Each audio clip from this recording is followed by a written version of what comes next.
Ulises, let's not waste any time here. Let's get to the meat of the content.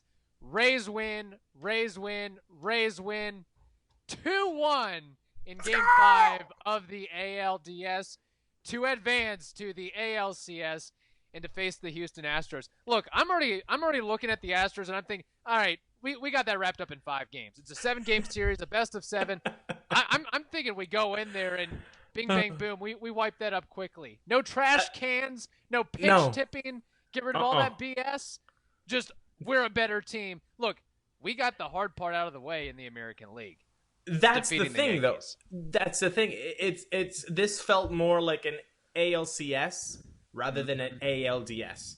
But before we get to talk about the Astros, which that's a long ways away, Yes, that'll be 29, tomorrow on our 30 Zoom hours. call. No, Right now, yeah. we are talking about what happened, 19 hours ago? 20 Oh hours my ago, whenever gosh. it was. Man, that was probably one of the most nail biting, nerve wracking, everything kind of games yesterday. That was unbelievable. If you're a Rays fan, and I know that everybody that's going to watch this video is a Rays fan, uh, that you couldn't have scripted that any better. But I think we should go in order Yes, from inning 1 through inning 9. What do you think? I agree with that. Great point, great idea. And I'll say this: I don't know about you, Ulysses, but it felt like the how long was that game? 3 hours 30, Something 3:45. like that, yeah. It 3:30. that seemed like the quickest 3 hour 30-minute game, 3 hour 45-minute game of all time. Yeah, Like it pretty just quick. blew by. And Pretty quick. some of that was the pitching duel and things like that, but it was like normally, again, full disclosure here, I do not like 3.5 hour baseball games. I want this thing wrapped up like an adult softball game. Get it wrapped up in an hour and a half so we can go home. Look, I want to move on to other things here. I want to move on to football. What You a wanted to move millennial. on to soccer. What a millennial. Yeah, Yes, yeah. I know. I didn't have a good night soccer wise, but Were you able no, to this find was great. a uh, a I did. non-permitted stream, if you I will? found a stream and I got disappointed heavily. So it didn't do me well. But I in my head I was like, I just want to get one out of these two, and it ended up happening. So let's I go think to the that better first. of the I think the better of the two worked out for you, I think right? I can survive with what happened yesterday Okay. with given Yes. the results. Now, first inning, things were looking good. Okay, you were getting pitches from Cole outside the zone. You were being patient. You got a Rosarena giving him the stink eye, which I loved, loved, loved. Do you think that hit by pitch was deliberate on purpose, knowing that yes, G-Man Choi is on deck, but also Garrett Cole seemed to have his fastball and everything in command after that for the most part. Uh, Was that a after message that, sent to A Ross? after that, that first inning, he went 5 1/3 with one hit allowed, which was the home run. Mm-hmm. Two walks. Actually, no, he had those two walks in the first inning, so no walks and 8 strikeouts. You tell me if he looked good the rest of the way. Yeah, I don't think this is the thing. Mathematically, the formula says no. He couldn't have brought up Jimon Choi with the bases. Oh no, Yandy, right? It was Yandy after round, or Yandy I or think it was G-Man grounds out, and then Yandy walks, and then that brings up Joey Wendell. Yeah. it's mathematically it doesn't make sense that he would have hit him purposely, but he had command. Maybe you can tell me, well, he found his command after the first inning. Whatever it is, I love the stink eye by Randy. Unfortunately, Joey Wendell with the stick up and shoulder doesn't really do Yeah, much. that's a tough thing there because watching that at bat, and again, I really hope, I swear to God, I hope that people on Twitter were Joey Wendell's the worst. How could you like yeah, you don't want him to take that pitch there, but look, he's been great all season long, and he ended up making maybe one of the most important outs of the game. The last out of the game, a ball hit so hard by Gio Urshela that it almost goes through the webbing of his glove. But that We're, was a we're being Quentin Tarantino here. We're going forward and backwards. I love yes. this. This is great. This is But a cinematic adventure here. yes, and Joey Wendell, again, for the record, he did by himself leave 6 guys on base during the course of the game. But Yes. Cole really, I mean, give Cole props for changing the eye level with those Yeah. first couple pitches and then bringing it down bottom part of the zone. And you just confuse Joey Wendell there. It's almost like an optical illusion. Oh, that's got to be a ball because he was throwing me up so high at the top of the zone before that. But yeah, so and Joey Wendell was, I mean, he's been good all season long. He showed that. And that, look, I think with going back to the Cole thing, like, if there's anything the Yankees have learned from this, and I know we're going to get to the climax here later on, but you don't want to wrong or disrespect or anger or upset a member of this Rays team. I'm just going to put that out there because A-Roz ultimately did chase Garrett Cole in the 6th inning, where if Brett Gardner was maybe a couple years older, maybe a couple inches shorter, maybe that ball is out of the park. Just a millimeter more of wind power. If it was 1 degree warmer, 1 degree warmer, that's all we need. If Randy had eaten 2 croissants instead of 1 croissant, maybe it gets out of there. Yeah, but no, Cole. This is the first thing we wanted to highlight. Obviously, it's Cole. He was as ridiculous as 2019 Cole. And I know people are going to be like, well, he let up a home run. That's the only hit he gave up. He was pinpointing everything. What was that? 9 strikeouts in that in that outing on 3 days rest. Yes. But that's what you pay him for. You don't pay a guy $36 million a year to give up 4 earned runs in 5 innings. No, we need you to shut it down, whether it's on 2 days rest, 3 days rest, 4 days rest, whatever it is. So, and that makes me think that I don't know if necessarily he was going to, okay, I'm going to hit A-Roz in this situation, but he definitely wanted to pitch real inside on him and brush him back a little bit. And I think Cole, knowing his stuff is so good, like, look, small sample size, G-Man Choi, yeah, you got my number for a little bit, but at some point, my name's Garrett Cole. Garrett Cole was G-Man Choi. If we're going to stretch this out over the course of 100 at-bats, you think it's ultimately going to weigh in Cole's favor there. So it's I understand 20 at-bats, I think. I think it's 20 at-bats that G-Man had faced Garrett Cole. Yeah, he's hitting 500 off him, but again, small sample size galore there. So I agree with you. I didn't like it, but ultimately I don't think that it was purposeful. If I have to say yes or no, I say no, it wasn't purposeful. But I didn't like it either. So, and Randy didn't like it either. So I do approve of the stink guy. And holding that bat, walking to first was such a badass move. I loved it. It really was, against a guy that, again, you're a lot smaller than Garrett Cole. What is Garrett Cole? 6'3", 6'4"? Oh, I would take Randy on that fight. I would too. I would take the quickness, especially the lean guy. Oh, dude, no, he's made a muscle. Yeah, have you seen? He's pure muscle. Yeah, I'll take him over Turkey Neck, Garrett Cole. That's okay. The Yankees have to put a rule in. They got to give him a reprieve next year. Let you grow. You can grow out your beard. Okay, we've given you so much money that you need to cover up that neck action that's going on. You've already got the kind of the mop that's a little bit longer than Yankee pinstripe standards, if you will.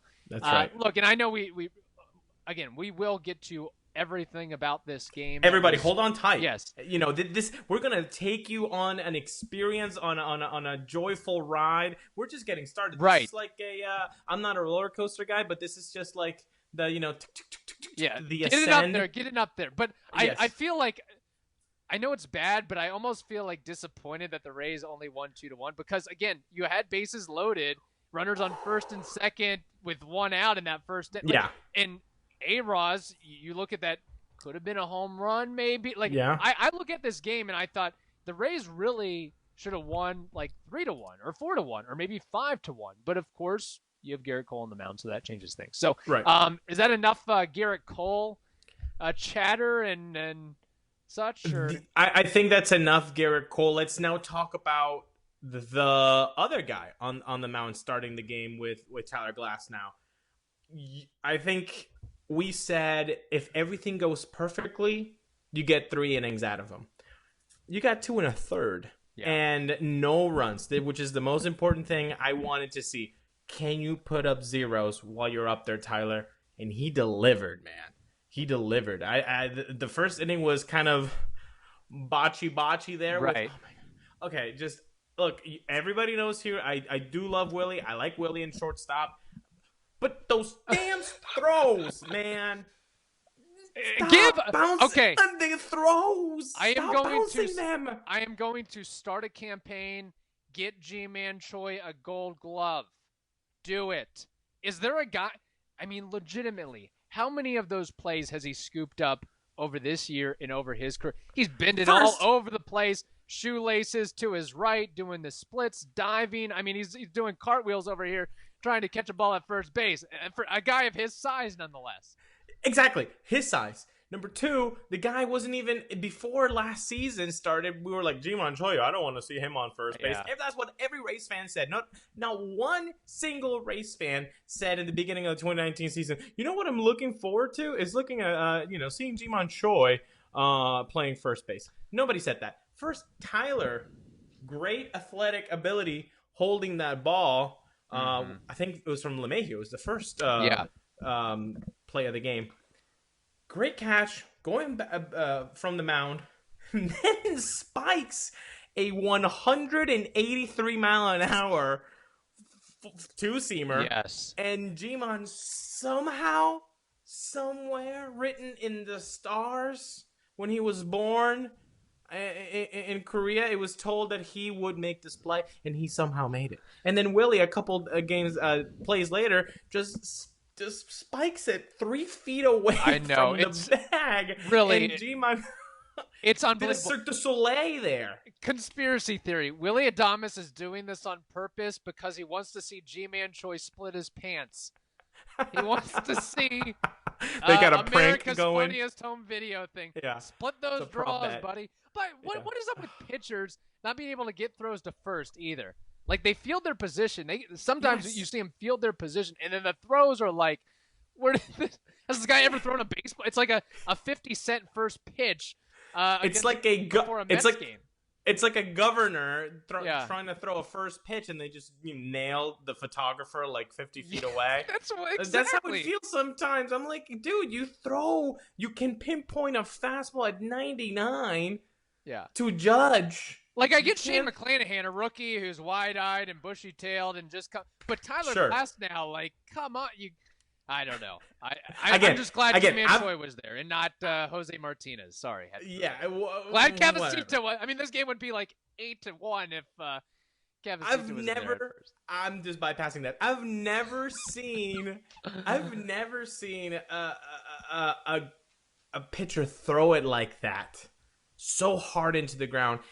There was no time for reaction. It was really lucky. Okay, passing that. Yeah. Are we moving on to the stable or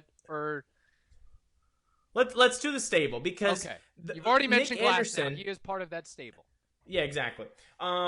Nick Anderson comes in. Look, I hope I didn't see it, but I hope no Rays fan was like, this damn Anderson with that Judge bomb. That's gonna happen. The only time he got hurt in last year and this season was by the long ball. That's gonna happen. He doesn't have the 99 to fool people, so when that leaks down a little bit, it's gonna get hit. And Judge, he's just he's got massive strength. It is what it is, and that's why you have to. Again, I'm gonna credit Kevin Cash here. Yeah. In the philosophy of everybody gets their one time through the order. It was beautiful. Okay, it worked. And we're gonna throw. It's gonna be all righties. To be in our club, you got to throw 98. To be in this game, you got to be able to throw 98 and have a nasty breaking ball. And that's what Glasnow, Anderson, Fairbanks, and Castillo all had. And Anderson, I mean, I'm gonna bypass the home run there. I think what really stood out to me about Anderson, he came in the third inning, right? The earliest he's ever come into the third with one out. Yes, but getting those 2 quick outs against DJ LeMahieu, a double play, 1 pitch, it was like, okay, this works. And this is why I love the non-defined rolls. I mean, you look at what the Dodgers have with Kenley Jansen struggling as a closer in the ninth inning, Yes. and you've got to go through this whole rigmarole of, should we take him out? He's been our closer The for such a ego. long time. Do we want to create a rift in the clubhouse? No, keep everybody on their toes. Hey, you might be going in the 6th inning. You might be going in the 7th inning. You're going to go when we tell you to go in. Just be ready. Just be ready. You're not a closer. You're a pitcher. Yeah. So when we tell you to pitch, you shall pitch. Capiche? Mm-hmm. And that's what the Rays have evolved into. It's all culturally in the organization. This takes a long time, a lot of years to kind of get that into the DNA of the players to buy in. Right. And if Nick Anderson doesn't buy in and he says, no, I am a closer, sir, I am a closer, then it's not going to work out. You're not going to be on our team. Sorry, buddy. You're not going to be. And that's how it has to be. Ride. But you have to explain it in a way. We talked about this a couple of weeks ago. There has to be a sort of you can have all the numbers you want, all the Excel spreadsheets you like, but if you don't have that liaison, that human touch, that camaraderie from the front office to the player, and make it digestible for them to kind of understand, hey, we're just trying to make you be better, and if you're better, you're going to get paid, maybe not by us, but somehow you're going to have a long career in the major leagues. And a lot of guys have done that. And so you could see that yesterday in the game. That's why Nick Anderson can succeed in the 3rd inning. He doesn't care. He knows that was his place to pitch. And everybody else that came after him, which, by the way, you couldn't have scripted it any better. With Glasnow, Nick Anderson, then Pete Fairbanks, who oh gosh, has taken, I think, like 7 years out of my life in this postseason, but he did pretty good. Yes, I also love how they split Fairbanks in between Anderson and Castillo. Like, yes, Anderson, okay, you can hold the fort here. Fairbanks, all right, now you can get settled in a little bit. What I do appreciate about Fairbanks was the energy and emotion he provided after each strikeout. Like that is huge, just for. You got to get things going when there's no fans in the stand. I mean, it's like a junior college game where you've got to rely on the players and the coaches and the dugout to provide that energy and enthusiasm in a game. And what I liked about, again, I know he gave up that hit to Hicks and then walked Stanton, but the good thing was he didn't let Stanton beat him. And maybe that was something from the coaching end and Mike Zunino there of, we're just not going to pitch to Giancarlo. We are not going to let Giancarlo beat us, even though he has a brand new bat for the one that has a lot of hits and homers in it that Yarbrough they got splintered. But everything he threw to Stanton, I think, was deliberately out of the zone, and that's why you have runners on 1st and 2nd. And then he goes out and retires the side from there and ramps it up 100 miles an hour consistently, 99, 100. Like, yeah, again, I'm surprised I have fingers today because, I mean, Fairbanks was the one that made me, lose my civility there. But yeah, the stable. I'm gonna take Tyler Glasnow out of it. This is what the bullpen provided: 6 2/3, 3 hits allowed, 1 run, 2 walks, 9 strikeouts.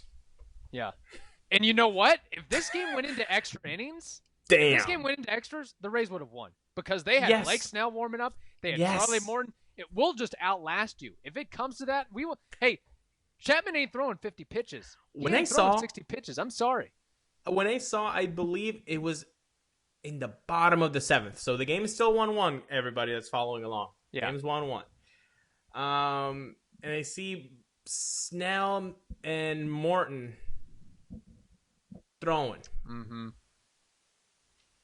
I felt better. Oh, yeah. I felt better because I was like, they already have used Chapman. They've used Britton. They're done. Who do they have? Davey?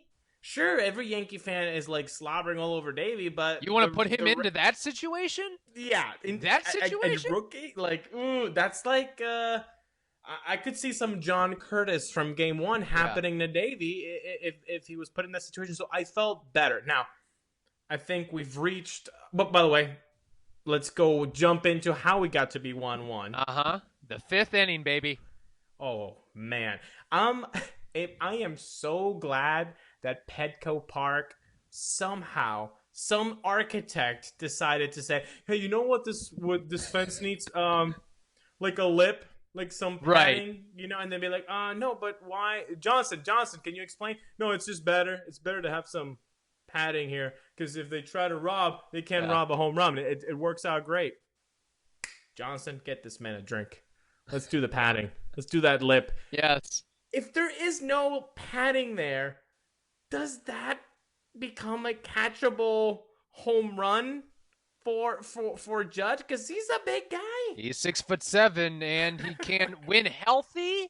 When his calves are feeling spry, he could go up and leap for that ball, for sure. Austin Meadows, man. Austin Meadows. I think in this game where not much was going on, you needed either Austin Meadows or Brandon Lau to step up in some way, shape, or fashion. Yeah. And Austin Meadows certainly stepped up. And what's great is that he showed improvement over the course of his 3 at-bats. The first 3 at-bats to get to this. Because the first one was ugly. He struck out on 3 pitches down and away to Garrett Cole. And it was like, okay, well, they're going to work him down and away. And fast forward to this 5th inning, the 3rd at-bat for Meadows, that's what they did, except Cole threw those 4-seamers. They were in the same spot, except that 3rd pitch was just maybe a ball more inside, closer to the plate, and that gave Meadows just enough to work with to send it out. That was huge. As soon as he hit it, I knew. Did you know? Yes. Again, when he makes a contact when he barrels up a ball, you know it's going for a ride. That's just been the problem is he's been worked down and away for so long, and he hasn't been able to adjust. How many times have we seen him swing through a pitch like that? And then like flail, like try to change his swing path to like make some contact. And it's like you're already in your head. If you're changing the way that you swing, your sweet swing, because Austin has a definite sweet swing, then you know that you're in trouble. But no, to see him with that big boyish grin in the clubhouse, and the clubhouse erupted, and it just gave them life, and that's sometimes all you need. And we've said that before. It just takes one to change the complexion of the clubhouse, how they feel. You don't think that the Yankee clubhouse was like, damn it? Yeah, and maybe that gives some Brandon Lau some inspiration of Meadows has been struggling for so long. I can get through this. I can get the monkey off my. I mean, we've learned in this game, this entire series, baseball is a mental game, folks. Baseball is a mental. All these guys have the ability. They all have the ability in the world, but it just sometimes comes down to that one pitch, man. Comes down to that one pitch. The one pitch. How about a one pitch that is the result of 9 pitches before it? We've reached the pinnacle. You remember the roller coaster, guys? We're right here. We're about to fall down. Okay. 9 pitches. He saw 9 pitches before that 10th one. And I know that's redundant, but that's how I feel. I want you to imagine it again. I want you to experience that moment. Do you mind if I read the pitches in the... Let's go into the at-bat. Yes. Mike Brosseau up against Aroldis Chapman, bottom of the 8th inning, 10-pitch at-bat. Okay, the first pitch. Mike Brosseau takes 98 inside for a strike, 0-1. Okay, that's okay. Okay. Yeah. Okay. Second pitch. Swings and misses at 99 at top of the zone, 0-2. 0-2, people. Yes. 0-2. Keep going. Quick 0-2, by the way. Third pitch takes a 98, or not a 98. He takes a split finger away for a ball. That makes it 1-2. Okay. Next pitch takes 99 way up in the zone, 2-2. Brosseau then gets a slider inside, fouls it off, 86 miles an hour, keeps it at 2-2. Gets a fastball, 99, right in the middle of the zone, fouls it off, stays at 2-2. Next pitch takes 101 just inside to get the count full. Next pitch hits a long fly ball foul on an 87-mile-an-hour slider, stays at 3-2. Next pitch fouls 99 straight back. That pitch was on the outer third of the plate. 3-2 still. The 10th pitch gets 100.2 miles per hour right in his wheelhouse, inner third of the plate on his way open stance. Sends it for a ride. We've said this before. These guys are professionals. You throw 99, 100 enough. You let a guy see enough pitches. Should I go back to last year, Travis d'Arnaud against Aroldis Chapman? I mean, they can time it. They can time it. They are, I mean, these guys are professionals, like you said. 100.2. That was the fastest pitch recorded for a hit in this season, in this 2020 season. That was also the longest at bat by Chapman to result in a home run. Yeah. And if I'm not mistaken, that's also the fastest pitch hit for a hit for a Rays player since this type of thing has been recorded since 2008. What you gotta love about all that, was there a moment in that at bat where you were like, Brosseau's gonna do something here? I don't know if he's gonna hit a home run necessarily, but he might draw a walk, he might get a base hit. Was there, when it was maybe 2-2 and he fouls off, what was there a point where you're like, okay, something good is going to happen? Because as that at bat got deeper, it harkened me back to the Travis d'Arnaud home run from last year. And every time that Brosseau stepped out of the box, he was comfortable. He was calm, cool, collected. It was just like, all right, I'll adjust my batting gloves. I'm good here. I can he step looked back good. in the zone. Yeah. He looked good. And so that gave me as a fan, like, man, this is like, I believe in that. Yeah. Kind of narrative and the sweet poetic justice that it would be. And so in that moment, I was like, man, please take him deep. Please take him deep. Like, can you please? And every time there was another pitch and a sinker and a slider, a splitter, or whatever, keep it. You've got this. You just need one mistake. And I kept thinking, Chapman's cocky. Mm-hmm. Chapman is damn cocky. Because what he did to Altuve last year, which I think was almost maybe a year ago now. Yes. Like to the date, that was cockiness. Because what were we saying in the ALDS? Don't pitch Altuve up in the zone. Right. He's gonna hit it. You don't do it. He did it. Home run. Walk off. Do your grin, your stupid grin, Aroldis. So I was just saying, he's cocky. He's gonna go back to his fastball. He's seen it already. So yeah. I was hoping for a bomb, and I was. It only happens like a handful of times as a baseball fan, where you were like, "No, this is gonna happen right now," and then it actually happens. The home run happens, or whatever it is, and it just makes you feel like, "Holy crap!" Right? Am I, in the Truman Show? Because there's no way that this could have been written any better. So yeah, no, it was an amazing at bat by Brosseau. He just encapsulated that whole feeling of impotence when somebody wrongs you. Yes. And he got wronged by Aroldis with a 101 to the head. And that feeling, that impotence for, a month and a half almost. Mm-hmm. Right. To just have that holding. And then just to get that sweet punch to the gut. That knockout punch. Oh, loved it. I got to say, and you knew that Chapman was going to throw a fastball there because he's not going to get you out with the slider or the split finger. He's going to get you with what got him to the show.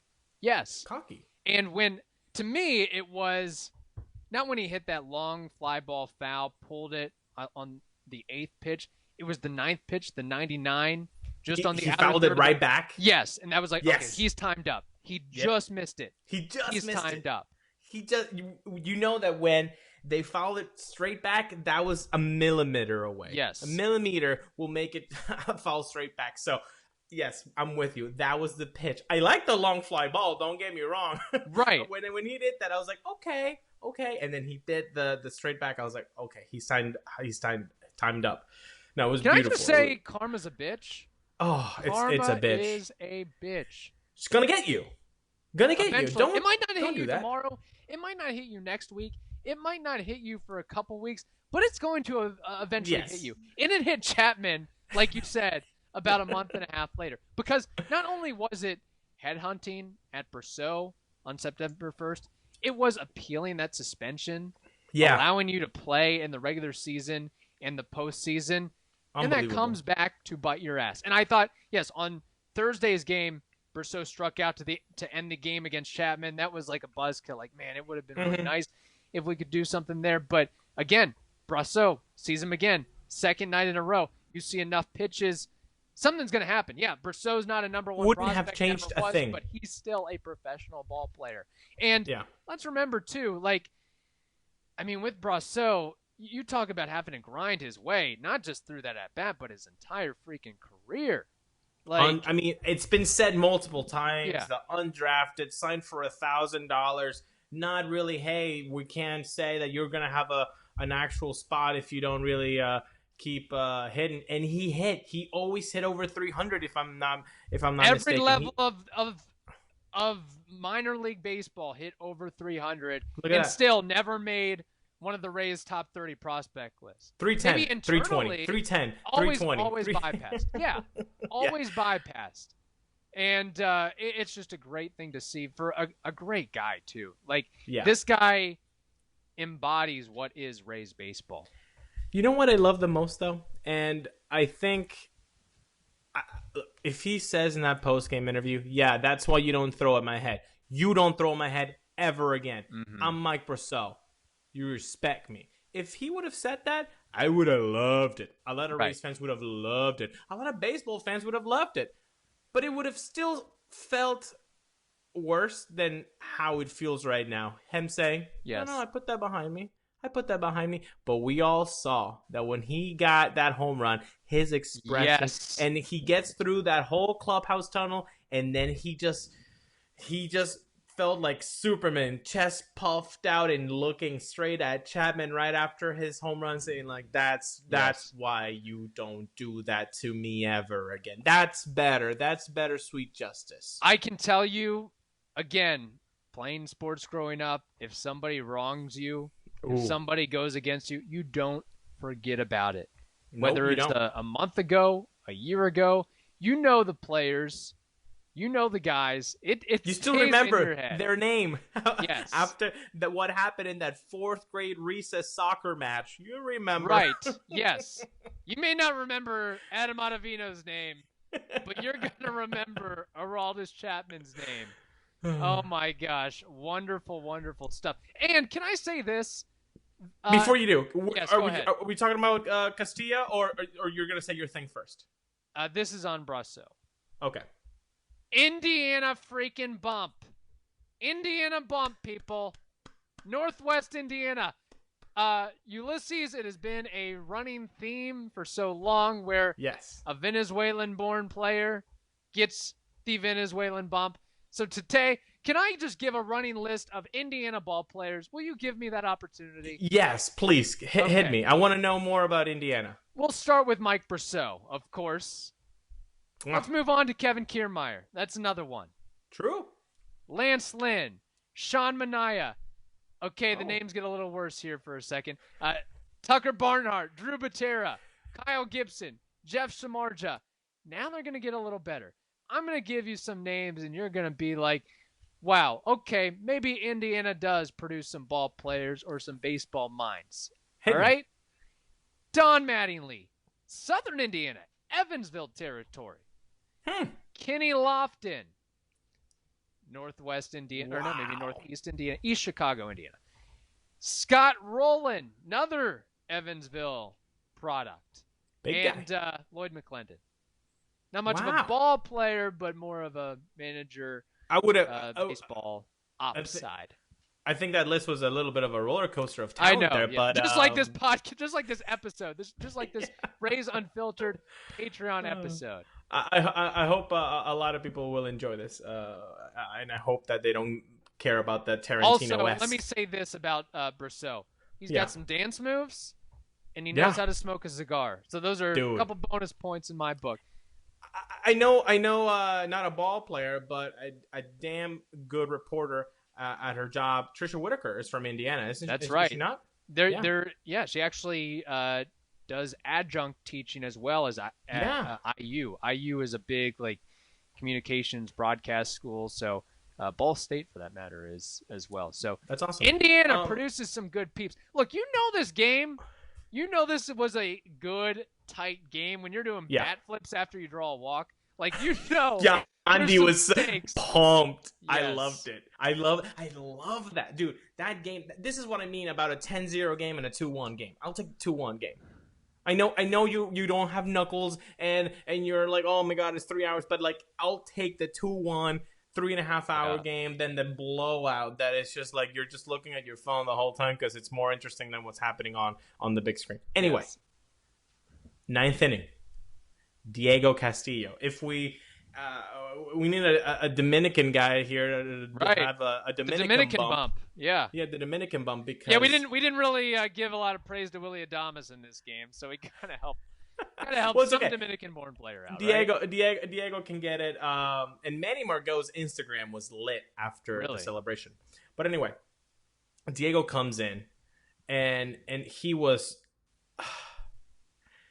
Diego, I think, is a little bit better than Peter Fairbanks in the sense that he doesn't make you suffer as much, constantly, but his high peaks are really. really high. Yes. But it looked like in that ninth inning, he just had it going. And I know that a couple calls that were for strike might have been a little bit borderline, but I do not care. I do not care. They had the same umpire, and the Rays were also botched some calls too. So I think that the umpire, I don't care. The home plate umpire was pretty good. I was not complaining about him. Like it was the opposite of CB Buckner and a lot of other guys. And I think there's a reason why. God, it's so bad on my part that I don't remember his name. The guy but that's kind of a good thing that we don't know his name. Like, okay, it was a solidly called game, no major complaint. You can't blame this one on the umpire, folks. I don't want to know the names of the umpire, Kevin. That's exactly why you know that he did a good job. Because I wasn't like, who the hell is this guy? Yes. And Yankee fans can't tell me his name either, okay? Yeah. That's when you know an umpire did their job, is when you don't know their name. That means that they were unbiased, that they, did their job as supposed to be. But anyway, Castillo, I believe he strikes out two guys. He struck out first Stanton, and then he strikes out Luke Voigt, and then he's got 2 outs, and you're thinking, just one more. Just one more. Mm-hmm. In Gio Urshela, I don't know if it's the highest exit velocity of the game. I forgot to look this up. But it damn seemed like it. Yeah. Because it took Joey Wendell's webbing all its strength and mighty from Rawlings or Wilson, whatever brand. Whatever is he's going to need that to be re-webbed. He might need to get a new glove. Yeah. It was poking out. And then he gets the third out. And then jubilation. You get the happiness of advancing to the ALCS for the first time in, 12 years? It's been a long road. It's been, the Rays have gotten eliminated in the ALDS for quite some time. Yeah. It's been, the ALDS has not been their friend for sure. I think, actually, you mentioned the hardest hit ball. Wouldn't they have to go to Brosseau? I'd imagine. Oh, yeah, probably, yeah. But I would imagine that was maybe the second hardest ball hit. But I don't know. Was the one I'm going to look this up because I want to know which one what it was. What would happen? So if Wendell catches it and then it breaks through, maybe like a split second, it breaks through the glove. I wonder what that ruling is. Yes. I think it's a hit. It's playable. I guess so, yeah. Because it could have been like. How would they score that, though? You can't score that in air, can you? He got to it. So the glove manufacturer, maybe. I know you got to put it on something, right? It can't be a ghost runner. So yeah. I would say that it would be an error. Man, maintain your glove better, bro. Look, I think Wendell's got a pretty good glove, and I think he's probably been using that same glove for a while. If you see the wear and tear on that thing, again, when you have a good glove. You do not want to change gloves and try to break in a new one and put it into the steamer and all that nonsense. Like remember, I would keep the same glove for years. It would stink to high heavens, but that's neither here nor there. Remember, I think it was Troy Tulowitzki in the 2015 playoffs that they said that he had been using the same game day glove for the last 8-9 years. man. It was just like it was just so floppy. It was just ridiculous, and he kept using it and finally broke in the playoffs. But enough about Troy Tulowitzki. Anything else about this game? No, I think we did it justice. I hope people that are Rays fans and watch this video just get to enjoy it as much as we did making it. Poetic justice. Hollywood couldn't have rated any better. Yes. Any better. This is as Hollywood as it gets. If it just this is made for somebody, a producer in LA. We have a buddy of ours who works in LA, and maybe we tell him, hey, maybe you should write this down and especially if the Rays win the World Series, like come on. Oh, beautiful. Look, I don't want to get too far ahead of myself. The Dodgers are a very good team. But let's just enjoy let's just LDS. say I'm very confident about the Astros series. I'm going to say that. Look, I'm not going to say that. Okay. I'm not going to say that. I think you're not going to put that bad juju into the earth. No, I think I feel better against the Astros than I felt against them in 2019. And I also feel better facing the Astros than I felt going into this Yankee series. We knew it'd go 5. I didn't know it'd be that Game 5 would be as close as it was. Look, I thought, quite frankly, after Game 3, that the Rays would wrap it up in Game 4. Like, oh, me too. To Montgomery. Yeah, they have all the momentum in the world here, and it turned out just not to be. But then you look at that Game 5, and hey, we've got the stable available. Let's see if I've got my hand here. Let's see. Okay, there it is. Tampa Bay 98ers, folks. You inspired me. You inspired me because after your tweet, I went online and you gave me the info, and I ordered myself a hat as well. I am the opposite of Ulises. I am not a hat person. I've got maybe like 3 hats. I do not wear hats on a normal basis, but this one I had to cop the Rays 98ers hat. Look at that. That's beautiful. Let me see the whole 360 Look, view. this is a look at that. They've got the flex fit. I didn't have the availability. I think they just added the flex fit, so I wasn't able to order that one. But this is cool. I don't even know what my head size is, so I was better off getting this one. So I'll probably wear this. Me too. I like that. I like the you can pick your. I'll be wearing this in my next adult softball game, and probably while I'm at golf as well. Nice. By the way, I mean, as a bonus, should I add this in? I won both of my adult softball games this past week. Look at that. Indiana bump. I think I only got out once. I was making plays all over left field and first base. 5 for 6. You're Jimon Choi? Pretty much. Give me multiple gloves. I'm good to go. Like, you're a Rays player already, baby. Pretty much with this hat. Look, you know what would be so dope is if like MLB allowed the Rays to wear this hat during the game. I mean, it is... I bet they did it after the game, right? I'm seeing pictures with them on it, and I love it. What's funny is What's funny is it's stable. Yes, it's great. Sure. Now, I don't know if I want the shirt. The shirt's kind of tacky, but the hat is fire. The hat is fire. Look, I did an interview with a Yankees podcast, and one of their co-hosts actually thought the 98ers hat was because the Rays, the Devil Rays, were formed in 98, and I had to it's perfect. Quickly correct him and say, no, it is because Kevin Cash made that statement about the stable. But it's a double entendre. It's actually a triple entendre if you want to go as far back as to the 9 = 8 thing from Joe Madden. 9 and 8. Pretty good. Pretty good company there. I'm going to just close this out because I remembered Fairbanks' quote. I know we're running long here, but he said they asked him, I think it was Juan Toribio, who asked him, do you think they're going to get your names right in national media? He's like, well, you never know with them because I know we just took out their golden child, but you never know. Love Fairbanks it. Fairbanks is rules. Like fam vibes. Yeah, He's got the Tommy Pham vibes, and I love it. Also, Tommy Pham tweeted right after the game. You know what he tweeted? 3 words. Something about, go ahead. I did see the tweet. Success is revenge. That is true. Yeah. Miss you, Tommy. Look, Fairbanks is the voice box for calling out national media types. I love it. This isn't the first time. I need more of it. Yes. We need more. Fairbanks, give him those beady eyes. Throw 100 at, there we go. Look, I think here's what I would do. This should be the rule. Okay. If you get a Rays player's name wrong or incorrect or make some kind of egregious error. Well, that, and I also think Fairbanks is allowed to throw a 100-mile-an-hour pitch at your notebook or something like that, or at your laptop. Right? Better yet. Or at your camera or whatever it is. I like that. Also, SportsCenter, for every team that advanced to the ALCS or the NLCS, they said, Houston advanced to ALCS.